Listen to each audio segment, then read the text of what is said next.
Erivelto, fique aí, daqui a pouco você volta, porque a gente vai fazer um talk aí a respeito do lançamento da segunda edição do meu livro, né? Até agora, 6 horas praticamente de palestras, eu não falei do meu livro, né? Então eu acho que nós podemos falar um pouquinho, eu vou ter a honra de ter esses dois grandes amigos fazendo uma conversa comigo. Enquanto isso, a gente ouve a Juliane falar sobre comunicação é a chave. Nos próximos 10, 15 minutos, Ju, é contigo. Esteja super à vontade para deixar sua mensagem. Para os nossos palestrantes que estão aí na retaguarda, esperando, né? Muito obrigado porque você está aí. Perdão pelo pequeno atraso, isso acontece, mas a gente segue aqui compartilhando informação com todo mundo, né? Tem pessoas do Brasil inteiro e até do exterior nos acompanhando. Vocês não perdem por esperar.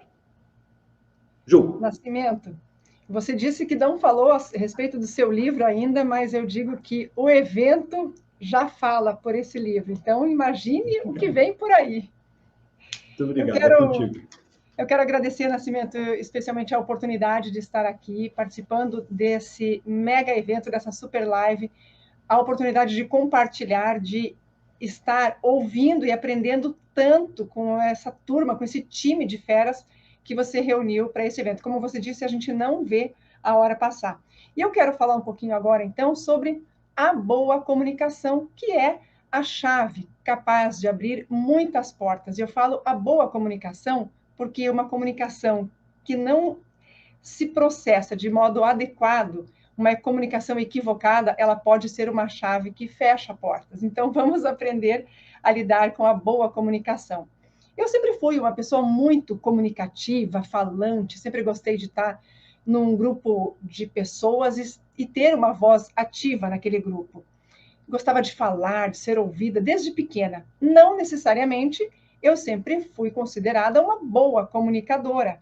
A gente precisa amadurecer e treinar, porque a comunicação é uma habilidade que a gente desenvolve e todos podem desenvolver. Mas eu descobri o poder, o valor da palavra lá na década de 80, mais para o fim da década de 80, quando começou aquela discussão em torno da nova Constituição Federal, os debates, a liberdade de expressão em alta, e aquilo me chamou muita atenção. Eu faço uma observação aqui, uma curiosidade, que a nova Constituição Federal, que já não é muito nova mais, ela foi promulgada no dia 5 de outubro de 1988. Era meu aniversário, então eu vi que tinha alguma afinidade com aquela discussão. E quando eu me dediquei a ouvir mais sobre liberdade de expressão e a importância da comunicação, eu pensei, eu quero estar nesse universo, eu quero viver a comunicação. Mas eu sempre estive muito focada na comunicação que eu chamo primeiro de produtiva, que é aquela comunicação que faz sentido para quem recebe. Depois, uma comunicação humanizada, que é aquela comunicação que agrega, que acrescenta, que acolhe os interlocutores. E tão importante quanto uma comunicação que seja transformadora, ou seja, que impacta de alguma maneira, que transforma mentalidade, pensamentos, atitudes e, por consequência, cenários, ambientes, porque a comunicação ela é sim uma ferramenta de transformação. Uma ferramenta, assim como a educação. Aliás, a comunicação também é uma ferramenta de educação. E eu trago aqui uma reflexão, uma frase que é do Paulo Freire, que ele fala assim, que a educação não transforma o mundo. A educação muda pessoas e pessoas transformam o mundo. Quando eu ouvi essa frase pela primeira vez, eu disse, assim como a comunicação, ela sozinha não transforma o mundo, mas ela pode transformar pensamentos, pessoas, e essas pessoas, sim, são capazes de transformar o mundo. A vida toda, durante minha vida toda profissional, são quase 30 anos, eu me dediquei ao trabalho no jornalismo, na reportagem ou apresentação em grandes emissoras de TV.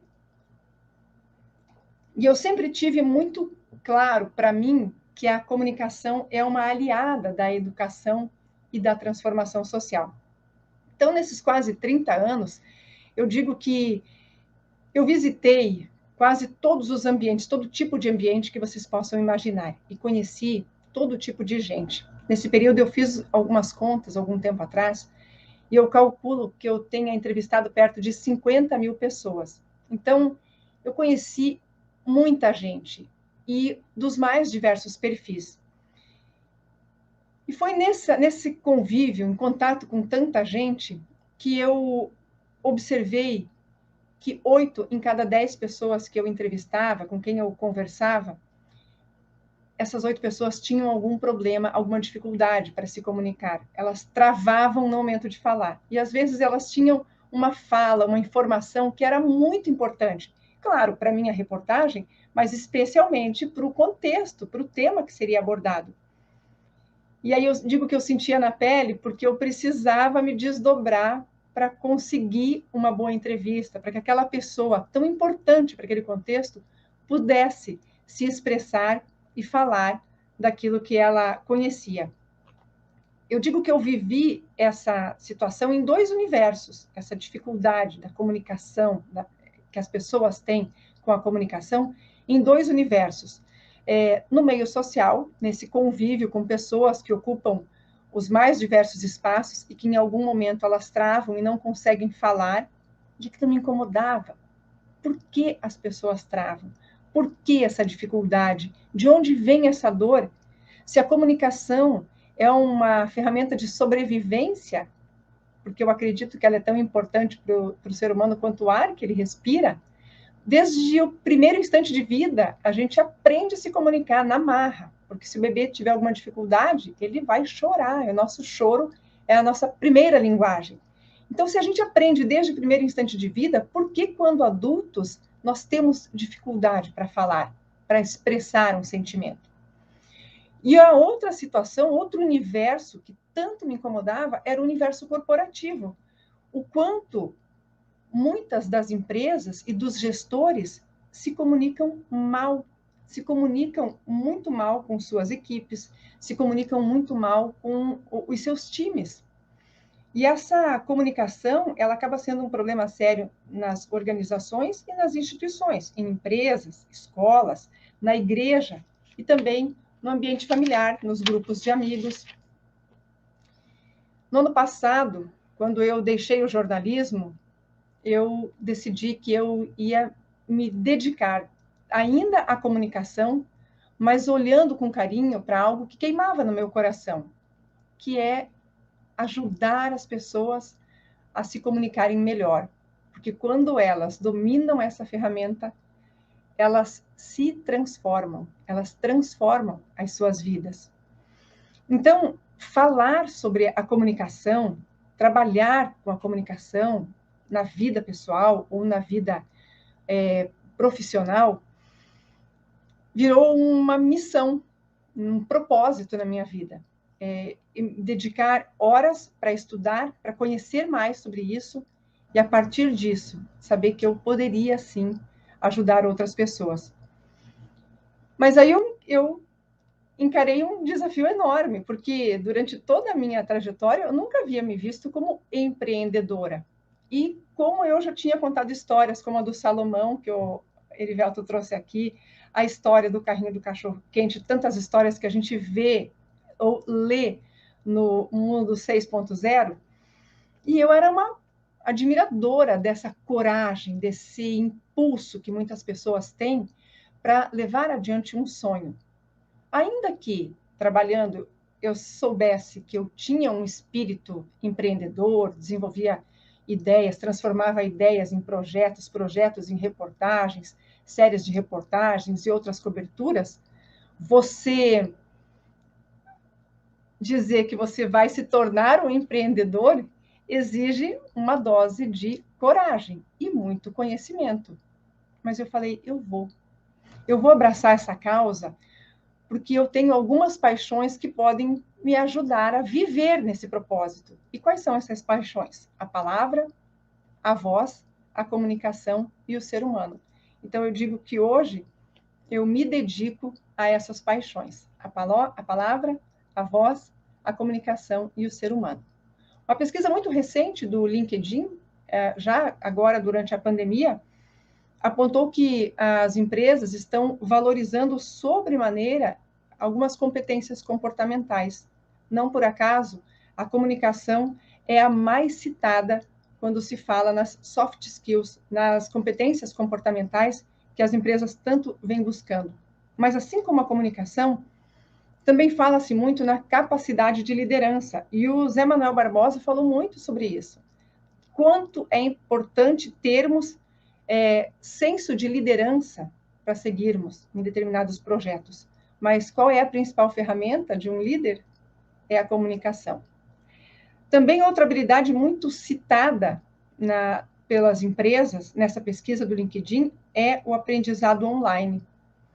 Nós sentimos na pele agora, durante a pandemia, o quanto precisamos transformar as nossas metodologias, os nossos processos, porque todo o nosso negócio teve que ser, ou grande parte do movimento da nossa vida, teve que ser direcionado para o universo online. Precisamos desenvolver uma nova comunicação. E uma outra habilidade muito requisitada é a capacidade de solucionar problemas, de resolver conflitos. Qual é a principal ferramenta que eu preciso para resolver conflitos? Eu vou dizer duas. Uma é a inteligência emocional, ter uma boa gestão de emoções, mas a outra, a habilidade de comunicar-se, de se conectar com o outro. E aí nós falamos do universo online, de todas essas mudanças que foram nos apresentadas, que foram trazidas com a pandemia, e nós percebemos, então, que precisávamos entrar no universo online. De novo, tivemos que descobrir uma nova linguagem, buscar elementos da comunicação que nos permitissem estar à vontade diante de uma câmera, diante de um computador ou mesmo de um celular. A professora Leni disse na palestra dela agora pela manhã que as tecnologias elas vieram para amplificar as habilidades humanas, ou seja, o movimento online não transformou as pessoas, mas permitiu que aquele profissional levasse para o universo online todas as suas habilidades. Isso também não é novo. A pandemia nos apresentou algumas novas ferramentas e caminhos que são novos, mas a tecnologia como um propulsor das nossas habilidades, ela também não vem de hoje. Nos estudos da comunicação, nos estudos da semiótica, as tecnologias são vistas como uma extensão do corpo humano. Então, vamos para a câmera fotográfica. O que ela é? Ela é uma extensão do meu olhar. Onde meu olho não alcança, alguém traz essa imagem. A câmera fotográfica permite que eu tenha acesso a essa imagem. O rádio, hoje nós temos os podcasts, trazem até os meus ouvidos aquilo que meu ouvido não alcança, que está distante. A TV, som e imagens, situações distantes são trazidas para o nosso olhar. E o cérebro, que é uma extensão, e o computador, ou hoje o celular, um smartphone, que são extensões do cérebro humano. É tanto volume de informação, é tanto conteúdo, que a nossa memória não dá conta mais de armazenar tudo há muito tempo. Então, nós temos essas tecnologias que funcionam como extensões do corpo humano e facilitam a nossa vida. Então, o que nós queremos agora nessa nova era digital? Muitas vezes, queremos dar conta dessa nova comunicação que nos foi apresentada. E nós vemos um movimento gigantesco de pessoas preocupadas que querem falar diante de uma tela de celular, diante de uma câmera. Eu preciso fazer stories, fazer lives, e eu tenho que aprender como falar diante de uma tela ou diante de uma câmera. Porque o que era antes só do universo das empresas de comunicação, hoje está na mão de todo mundo. Então, veja só, essa preocupação com como eu me comunico aqui na frente dessa câmera, ela é uma comunicação momentânea. Mas eu digo, e o que acontece muito antes disso? Como eu costumo dizer, como funciona um motor de fábrica, aquela comunicação que vem antes? O motorzinho de fábrica, como eu me relaciono com as pessoas, como eu me relaciono comigo mesmo, como eu administro as minhas emoções. Marçal falou lindamente sobre a importância da inteligência emocional para a gestão das nossas emoções e dos nossos comportamentos. Então, o que é que eu preciso para pensar, para potencializar o motor de fábrica do da minha comunicação, do fusquinha que é a minha comunicação. Como é que eu transformo esse motor num motor de Ferrari, ou pelo menos num carro mais acessível, que a gente possa acelerar um pouco mais? Primeiro passo, eu preciso olhar para dentro de mim. Eu quero falar bem, eu preciso ouvir. Sim, precisamos ouvir antes de falar.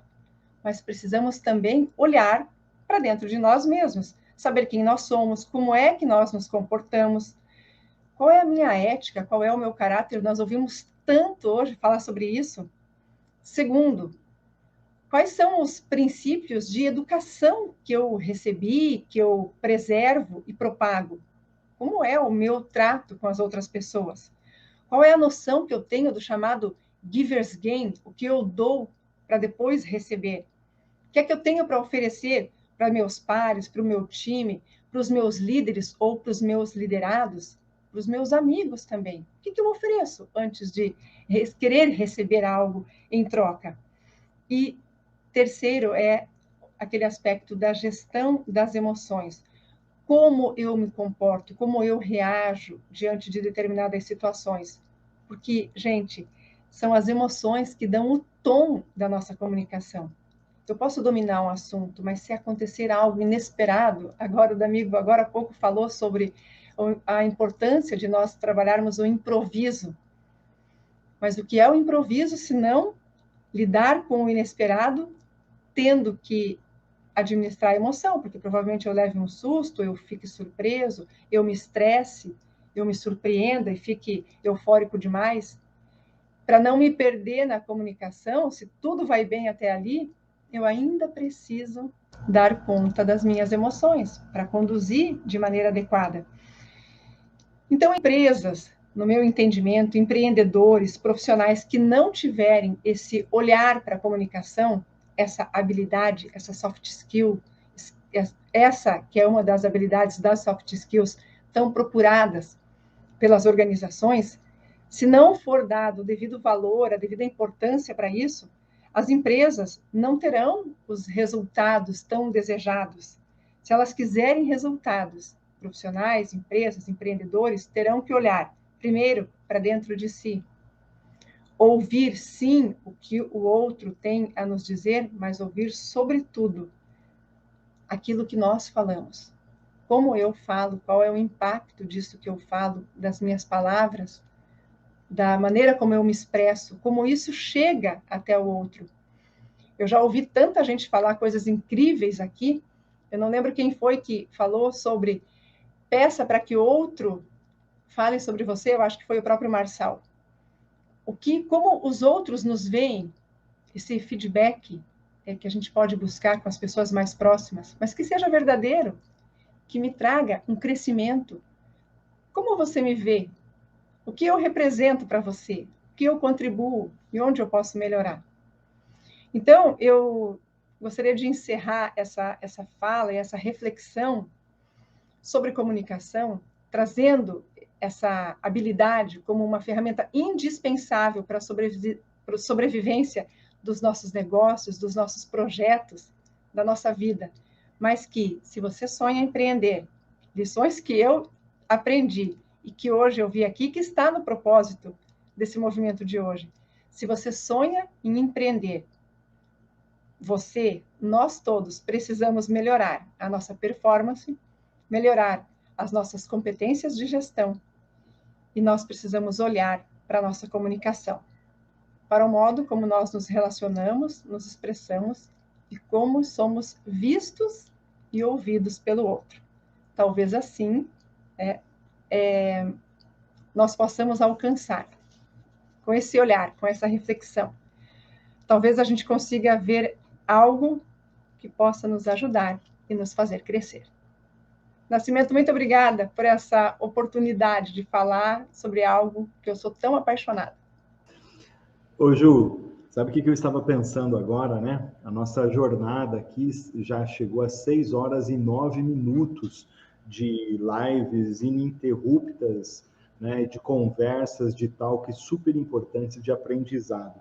Se nós estivéssemos num auditório, todos vocês que já passaram por aqui estariam sendo aplaudidos de pé, tá? Você que está nos acompanhando aí, se você está gostando, por favor, manda um parabéns para essa galera, né? Eu fui apenas o facilitador, o conector aí de todo esse time que está aí nos acompanhando, porque foi está sendo um período, né, fantástico de aprendizado.